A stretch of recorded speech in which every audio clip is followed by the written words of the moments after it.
Okay, so here we have the lovely butterflied lamb cooked in the microgrill. The instructions on the packet said to bake it in the oven for 60 minutes. Now, I gave it 25 minutes. Let's give it a cut and see how it's looking. Perfect.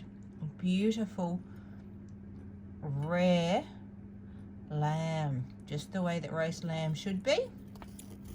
Now, I ended up giving the potatoes another 5 minutes. They were cooked, but I like my potatoes crunchy. So, give me a moment and I will show you how it all looks.